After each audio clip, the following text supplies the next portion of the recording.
In today's video, we're going to take a look at how to update the Ampero 2 Stomp firmware. Hey everybody, it's Scott at the Pedal Guy. How you doing? We're all about pedal demos, pedal knowledge, and pedal sales. I love pedals, and so do you. In today's video, we're going to go through that firmware update process. Now, this is a maintenance update. So that just means there's some bug fixes and a few optimizations. So there's no like big breakout features. But if this is your first time updating the Ampero 2 Stomp, well, you came to the right place because I'm going to show you how to do it in just a few minutes. But before we get to it, if this is your first visit to my channel, take a second, click on that subscribe button down there, give me a thumbs up, help my video rank in the YouTube algorithm so I can make more content for you. Now do make sure you watch this video all the way to the end because I've got a quick bonus tip on a slight workflow issue that I've experienced with the Ampero 2 Stomp. To kick things off, the first thing you need to do is you need to download the firmware and you need to download the Ampero editor. Now I'm going to leave a link in the video description below, but in the meantime, let me go ahead and throw up a screenshot of that page so you know exactly what needs to be downloaded. Once you're on the page, here's what you need to grab.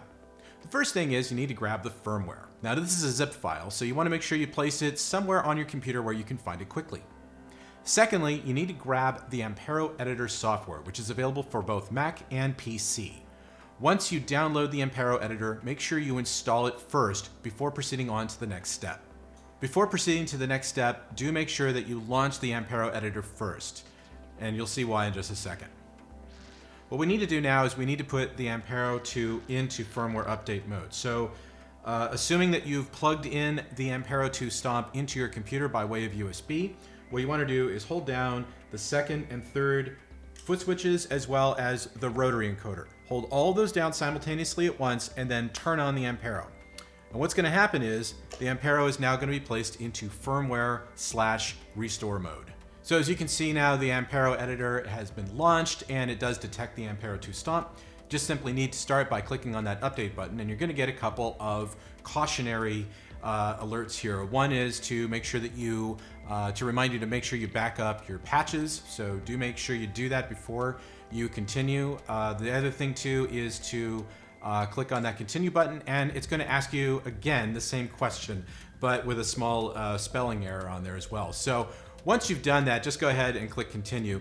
And then it's going to bring up the Explorer window. And this is where you would then locate that firmware update, go ahead and select it and hit open. And now it's going to start the update process. Now this is going to take probably about 5 minutes to do. So I'm going to see you on the other side in just a second. And once you've completed the process for updating the firmware, you want to go ahead and turn off the Ampero and then turn it back on to restart it. At this point now, you've successfully updated the firmware on the Ampero 2 Stomp. So as promised, here's a quick bonus tip. Now I've experienced this with the Ampero 2. I'm pretty sure you have too, and you're probably wondering if there's something wrong with the Ampero.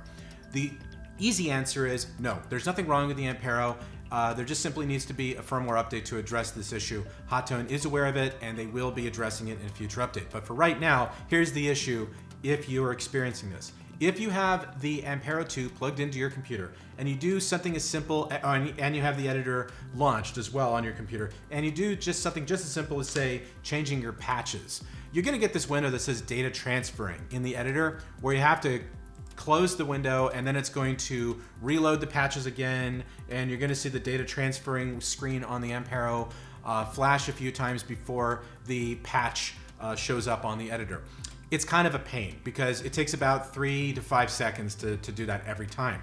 Whereas if you just simply go into the editor and just simply make the changes from the editor itself, you don't get any delay really. It only takes about 2 seconds. So if you're going to make any changes to a patch or you're going to change patches inside of the Ampero 2 when it's plugged into the computer, do it from the editor. Don't do it from the Ampero until they address this problem. Do it from the editor and save yourself the trouble. So if you want to go to say Sweet Dream, just go ahead and select it and there you go. It's all done. So there's no extra steps that you need to take. But I hope that helps you out. Well, that wraps up this video. I hope you found this helpful. Now, if you have any further questions, use the comment section below and I'll get back to you when I can. See you in the next video. Well, thanks for stopping by. I hope you enjoyed this video. If you have any further questions, be sure to visit us at thepedalguy.com. But in the meantime, follow us on Facebook, follow us on Instagram, and also be sure to subscribe to our YouTube channel for weekly videos and tutorials. Thanks for stopping by here at thepedalguy.com, where I love pedals and so do you.